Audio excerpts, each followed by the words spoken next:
പത്രോസിന്റെ പിൻഗാമിയെ തെരഞ്ഞെടുക്കുന്നതിനായി May 7 conclave കൂടുമ്പോൾ ഭൂഖണ്ഡത്തിന്റെ അടിസ്ഥാനത്തിൽ കർദിനാൾമാരെ വേർതിരിച്ചാൽ ചരിത്രപരമായ മാറ്റം ഇത്തവണത്തെ കോൺക്ലേവിൽ കാണാൻ കഴിയും. അവസാനം നടന്ന കോൺക്ലേവിനേക്കാൾ തികച്ചും വ്യത്യസ്തമാണ് ഇനി നടക്കാൻ പോകുന്ന കോൺക്ലേവ്. 2013 നടന്ന അവസാന കോൺക്ലേവിൽ വോട്ടവകാശമുണ്ടായിരുന്നത് 117 പേർക്കായിരുന്നു. അതിൽ 115 പേർ വോട്ട് ചെയ്തു. ഇത്തവണത്തെ കോൺക്ലേവിൽ വോട്ടവകാശമുള്ളത് 135 പേർക്കാണ്. അതിൽ 133 പേർ കോൺക്ലേവിൽ പങ്കെടുക്കുമെന്നാണ് വത്തിക്കാൻ അറിയിച്ചിരിക്കുന്നത്. ഇതിൽ 89 കർദിനാൾമാർ അംഗീകരിച്ചാൽ മാത്രമേ പുതിയ പാപ്പയെ ലഭിക്കുകയുള്ളൂ.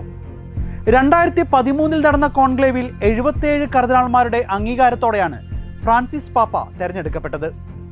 12 വർഷത്തെ ഭരണകാലത്തിനിടയിൽ ഫ്രാൻസിസ് മാർപ്പാപ്പ കോളേജ് ഓഫ് കാർഡിനൽസിലേക്ക് തെരഞ്ഞെടുത്തത് റോമൻ കത്തോലിക്ക സഭയുടെ നേതൃത്വ ഘടനയെ കീഴ്മേൽ മറിക്കുന്നതായിരുന്നു.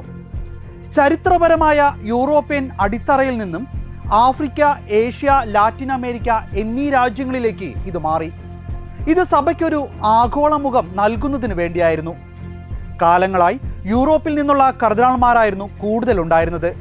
മറ്റു ഭൂഖണ്ഡങ്ങളിൽ നിന്നുള്ള എല്ലാ കർദിനാൾമാരുടെയും മൊത്തം എണ്ണത്തേക്കാൾ കൂടുതലായിരുന്നു യൂറോപ്പിൽ നിന്നുള്ള കർദിനാൾമാരുടെ എണ്ണം. എന്നാൽ ഇത്തവണത്തെ കോൺക്ലേവിൽ പങ്കെടുക്കുന്ന കർദിനാൾമാരുടെ എണ്ണം സാധാരണ ഉള്ളതിനേക്കാൾ കൂടുതലാണ്.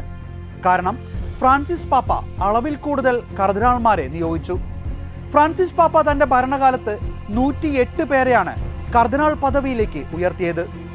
120 കർദിനാൾമാർക്കാണ് സാധാരണ കോൺക്ലേവിൽ പങ്കെടുക്കാൻ അവകാശമുള്ളത്. എന്നാൽ ഇത്തവണത്തെ കോൺക്ലേവിൽ 135 കർദിനാൾമാർക്ക് വോട്ടവകാശമുണ്ട്. നമുക്കിനി 2013 2025 ഭൂഖണ്ഡങ്ങളുടെ അടിസ്ഥാനത്തിൽ കോൺക്ലേവിലെ കർദിനാൾമാരുടെ കണക്ക് എപ്രകാരമാണ് നമുക്ക് നോക്കാം. നമുക്കാദ്യം യൂറോപ്പ് ഭൂഖണ്ഡത്തിലേക്കൊന്ന് പോകാം. യൂറോപ്പ് ഭൂഖണ്ഡത്തിൽ 2013 60 കർദിനാൾമാരാണ് 2013 കോൺക്ലേവിൽ പങ്കെടുത്തത്. അത് ഇത്തവണ അത് എത്രയാണെന്ന് നമുക്ക് നോക്കാം. 53 കുറഞ്ഞിട്ടുണ്ട്. യൂറോപ്പിലെ കണക്കാണ്. 60 നിന്ന് 53 2013 2025 കണക്കനുസരിച്ച് യൂറോപ്പിൻ്റെ കണക്ക് കുറഞ്ഞിരിക്കുകയാണ്. ഇനി നമുക്ക് വടക്കേ അമേരിക്കയിൽ നിന്ന് അവസാനത്തെ കോൺക്ലേവിൽ പങ്കെടുത്തത് എത്ര പേരെന്ന് നോക്കാം. 2013 വടക്കേ അമേരിക്കയിൽ അവസാന കോൺക്ലേവിൽ പങ്കെടുത്തത് 2013 പങ്കെടുത്തത് 20 കർദിനാൾമാരാണ്. 2025 വടക്കേ അമേരിക്കയിൽ എത്ര കർദിനാൾമാർ പങ്കെടുക്കുന്നു നോക്കുകയാണെങ്കിൽ 20 തന്നെയാണ്. കർദിനാൾമാരുടെ നമ്പറിൽ മാറ്റമില്ല. 2013 2025 20 കർദിനാൾമാർ തന്നെയാണ് വടക്കേ അമേരിക്കയിൽ നിന്നും പങ്കെടുക്കുന്നത്. ഇനി തെക്കേ അമേരിക്കയിലേക്ക് നമുക്ക് നോക്കുകയാണെങ്കിൽ കഴിഞ്ഞ കോൺക്ലേവിൽ 13 പേര് 2013 13 പേരായിരുന്നു തെക്കേ അമേരിക്കയിൽ കോൺക്ലേവിൽ കർദിനാൾമാർ പങ്കെടുത്തത്. അത് ഇത്തവണ നമുക്ക് എത്രയെ നോക്കുകയാണെങ്കിൽ ഇത്തവണ അത് 17 കൂടിയിട്ടുണ്ട്. 13 നിന്ന് 2025 ആകുമ്പോഴേക്കും 17 കൂടിയിരിക്കുന്നതാണ് തെക്കേ അമേരിക്കയിൽ കർദിനാൾമാരുടെ നമ്പർ നോക്കുകയാണെങ്കിൽ നമുക്ക് കാണാൻ സാധിക്കുന്നത്. ഇനി അടുത്തത് ആഫ്രിക്ക ഭൂഖണ്ഡത്തിൽ നിന്നുള്ള എത്ര പേര് പങ്കെടുത്തു എന്ന് നമുക്കറിയാം. 2013 11 കർദിനാൾമാരായിരുന്നു ആഫ്രിക്ക ഭൂഖണ്ഡത്തിൽ പങ്കെടുത്തത്. എന്നാൽ ഇത്തവണ 2013 11 നിന്ന് 2025 വരുമ്പോഴേക്കും 18 കർദിനാൾമാരിലേക്ക് നമ്പർ കൂടുകയാണ് ചെയ്യുന്നത്. ഇനി അടുത്തത് നമുക്ക് ഏഷ്യയിൽ നിന്ന്, അതാണ് നമുക്ക് പ്രധാനപ്പെട്ട നോക്കാം. ഏഷ്യയിൽ നിന്ന് എത്ര പേരാണ് പങ്കെടുത്തിരുന്നതും ഇപ്പോൾ പങ്കെടുക്കുന്നത് നമുക്ക് നോക്കാം. 2013 10 പേരാണ് ഏഷ്യയിൽ നിന്ന് കർദിനാൾമാർ ഫ്രാൻസിസ് മാർപ്പാപ്പയെ തിരഞ്ഞെടുക്കാനുള്ള കോൺക്ലേവിൽ പങ്കെടുത്തത്. എന്നാൽ ഈ 2025 വന്നപ്പോൾ അത് ഇരട്ടിയിലധികമായി 23 കർദിനാൾമാരിലേക്ക് ഉയർന്നിരിക്കുകയാണ്. എനിക്ക് തോന്നുന്നു ഏറ്റവും കൂടുതൽ കർദിനാൾമാർ എണ്ണം കൂടിയിരിക്കുന്നത് ഏഷ്യയിലാണ്. 2013 നിന്നും 2025 എത്തുമ്പോൾ ഏറ്റവും കൂടുതൽ കർദിനാൾമാർ കൂടിയിരിക്കുന്നത് ഏഷ്യ ഭൂഖണ്ഡത്തിൽ നിന്നാണ്. ഇനി അവസാനത്തെ നമുക്ക് ഭൂഖണ്ഡം നോക്കാം. ഓഷ്യാനയിൽ നിന്ന് അവസാന കോൺക്ലേവിൽ ഓഷ്യാനയിൽ നിന്ന് പങ്കെടുത്തത് ഒരു കർദിനാൾ മാത്രമാണ് ഓഷ്യാനയിൽ നിന്നുണ്ടായിരുന്നതെങ്കിൽ ഇത്തവണ ഓഷ്യാനയിൽ നിന്ന് 4 കർദിനാൾമാരാണ് പങ്കെടുക്കുന്നത്. ഓഷ്യാനയിലും 2025 ആകുമ്പോഴേക്കും 3 കർദിനാൾമാരുടെ ഒരു കൂടുതൽ ഇവിടെ നമുക്ക് കാണാൻ സാധിക്കും. 80 വയസ്സിന് താഴെയുള്ള 135 കർദിനാൾമാർ വരാനിരിക്കുന്ന മാർപ്പാപ്പ തെരഞ്ഞെടുപ്പിൽ വോട്ട് ചെയ്യാൻ അർഹതയുള്ളവരാണ്. ഇതിൽ 80% പേരും ഫ്രാൻസിസ് പാപ്പ നിയോഗിച്ചവരാണ് എന്നതാണ് നമുക്ക് കാണാൻ സാധിക്കുന്നത്. നമ്മൾ നേരത്തെ നോക്കിയതുപോലെ തന്നെ ഇനി 2013-ലെയും 2025-ലെയും ഭൂഖണ്ഡാടിസ്ഥാനത്തിൽ കോൺക്ലേവിലെ കർദിനാൾമാരുടെ ശതമാനം നോക്കുകയാണെങ്കിൽ, അത് യൂറോപ്പ് ഭൂഖണ്ഡം തന്നെ എടുക്കുകയാണെങ്കിൽ 2013 52.2% കർദിനാൾമാരാണ് പങ്കെടുത്തതെങ്കിൽ ഇത്തവണ അത് ഏകദേശം 39.3% കുറഞ്ഞു എന്നുള്ളതാണ്. ഇവിടെ നമുക്ക് പ്രത്യേകം നോക്കാനാണെങ്കിൽ, യൂറോപ്പിൻ്റെ കാര്യത്തിൽ നോക്കുകയാണെങ്കിൽ മുൻപ് നമ്മൾ നമ്പർ എടുത്തപ്പോൾ 60ഉം 53ഉം ആയിരുന്നു. ഏകദേശം 7 കർദിനാൾമാരുടെ കുറവ് മാത്രമാണ് യൂറോപ്പിന് ഉണ്ടായിരുന്നതെങ്കിലും ശതമാന കണക്ക് വരുമ്പോൾ അവിടെ വളരെ വലിയൊരു വ്യത്യാസം 52-ൽ നിന്നും 39.3%-ലേക്കൊരു വലിയൊരു കുറവ് ഇവിടെ സംഭവിക്കുന്നുണ്ട്. അതിന് കാരണം 2013-ൽ 117 കർദിനാൾമാർക്ക് വോട്ടവകാശം ഉണ്ടായിരിക്കെ 115 പേർ മാത്രമാണ് പങ്കെടുത്തത്.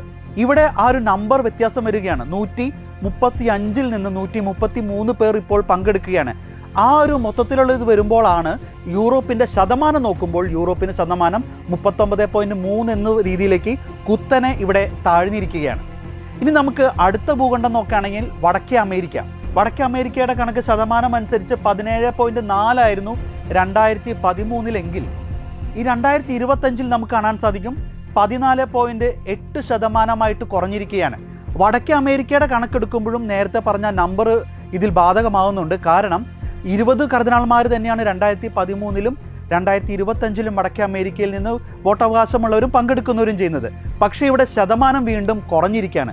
കാരണം നേരത്തെ പറഞ്ഞ 117ഉം 135ഉം അല്ലെങ്കിൽ 115ഉം വോട്ട് ചെയ്യാൻ പോകുന്ന 133 പേരും ഇങ്ങനെ ശതമാനം എടുക്കുമ്പോൾ അതിൽ വടക്കേ അമേരിക്കയ്ക്കും വോട്ടിംഗ് ശതമാനം കുറഞ്ഞതായിട്ട് നമുക്കിവിടെ കാണാൻ സാധിക്കും. ഇനി അടുത്തത് നമുക്ക് തെക്കേ അമേരിക്ക ഭൂഖണ്ഡത്തിലേക്ക് നോക്കുകയാണെങ്കിൽ, തെക്കേ അമേരിക്കയിൽ 2013-ൽ 11.3% കർദിനാൾമാരായിരുന്നു ഉണ്ടായിരുന്നത്. അതിപ്പോൾ 2025 വരുമ്പോൾ 12.6%-ലേക്ക് കൂടിയിരിക്കുന്ന കാഴ്ച അതാണ് നമുക്കിവിടെ കാണാൻ സാധിക്കുന്നത്. കാരണം നേരത്തെ നമ്പറും അതുപോലെ തന്നെ 13-ൽ നിന്ന് 17-ലേക്ക് കൂടിയിരുന്നു. ആ ഒരു ശതമാനം ഏകദേശം 1%-ന് കാളും കുറച്ച് കൂടുതൽ കൂടിയിരിക്കുന്ന കാഴ്ചയാണ് തെക്കേ അമേരിക്കയിൽ നമുക്ക് കാണാൻ സാധിക്കുന്നത്. ഇനി കഴിഞ്ഞ കോൺക്ലേവിൽ ആഫ്രിക്കൻ ഭൂഖണ്ഡത്തിലുള്ള കാര്യം നമുക്ക് നോക്കുകയാണെങ്കിൽ, ആഫ്രിക്കൻ ഭൂഖണ്ഡത്തിൽ നിന്നും 9.6% കർദിനാൾമാരുടെ കണക്ക്. അത് ഇത്തവണ 13.3% ഉയർന്ന കാഴ്ച നമുക്ക് കാണാൻ സാധിക്കും. അപ്പോൾ ആഫ്രിക്കീയ ഭൂഖണ്ഡത്തിൽ നിന്നും കർദിനാൾമാരുടെ എണ്ണം അല്ലെങ്കിൽ ആ ഒരു ശതമാനവും ഇവിടെ കൂടുന്നതാണ് നമുക്ക് കാണാൻ സാധിക്കുന്നത്. ഇനി അടുത്ത് നമുക്ക് ഏഷ്യ ഭൂഖണ്ഡത്തിലേക്കൊന്ന് പോകാം. ഏഷ്യയിൽ 2013-ൽ നമ്മൾ നോക്കുകയാണെങ്കിൽ 8.7% 2013-ലെങ്കിൽ അത് 2025 ആയപ്പോഴേക്കും 17% അത് ഉയർന്നിരിക്കുന്നത്. 17% വലിയൊരു ശതമാനത്തിൻ്റെ ഉയർച്ച നമുക്കിവിടെ കാണാൻ സാധിക്കും. ആ നമ്പറിൻ്റെ ഇരട്ടിയിലധികം നമ്പറാണ് ഏഷ്യയിൽ നിന്നുള്ള കർദിനാൾമാരുടെ എണ്ണത്തിൽ കൂടുതൽ വന്നിരിക്കുന്നത് ഇത്തവണ. അതുകൊണ്ട് തന്നെ ആ ശതമാനത്തിലും ആ വോട്ടിംഗ് ശതമാനത്തിലും ഈ ഒരു നമ്പർ കൂടുന്നത് നമുക്ക് കാണാൻ സാധിക്കും. അതുകൊണ്ട് തന്നെ ഏഷ്യയിൽ നിന്നൊരു മാർപ്പാപ്പ ഉണ്ടാകുമോ എന്നുള്ള പലവരുടെയും ചോദ്യത്തിന് ഈ ഒരു നമ്പറും ഈ ഒരു ശതമാന കണക്കൊക്കെ അത് ആ ഒരു ചോദ്യത്തിന് കുറച്ചും കൂടി ശക്തി നൽകുന്നൊരു കാഴ്ച നമുക്കിപ്പോൾ കാണുവാൻ സാധിക്കും. ഇനി നമുക്ക് ഓഷ്യാനയിലേക്ക് വരാം. ഓഷ്യാന ഭൂഖണ്ഡത്തിൽ 2013-ൽ 0.9% അവിടുത്തെ കർദിനാൾമാരുടെ കണക്ക്. നമുക്കറിയാം ഒരു കർദിനാളെ ഉണ്ടായിരുന്നുള്ളൂ. അത് 2025 ആയപ്പോഴത്തേക്കും 3% ഉയർന്നു. അതായത് 4 കർദിനാൾമാർ ഓഷ്യാനയിൽ നിന്നും ഈ വർഷം മാർപ്പാപ്പ തെരഞ്ഞെടുപ്പിലേക്ക് വോട്ടവകാശമുള്ളവരുണ്ട്. അങ്ങനെ ഫ്രാൻസിസ് പാപ്പ നിയമിച്ച കർദിനാൾമാരാണ് കോളേജിൻ്റെ 135 വോട്ടർ അംഗങ്ങളിൽ 108 പേരുമെന്ന് നമ്മൾ നേരത്തെ കണ്ടായിരുന്നു. അതിൽ 22 പേരെ ഈ 135-ൽ 108 ഫ്രാൻസിസ് മാർപ്പാപ്പ നിയമിച്ചു. 22 പേരെ ബെനഡിക്ട് 16-ാമൻ മാർപ്പാപ്പയാണ് നിയമിച്ചത്. അതുപോലെ തന്നെ 5 കർദിനാൾമാരെ നിയമിച്ചത് വിശുദ്ധ ജോൺ പോൾ 2-ാമൻ മാർപ്പാപ്പയുമാണ്.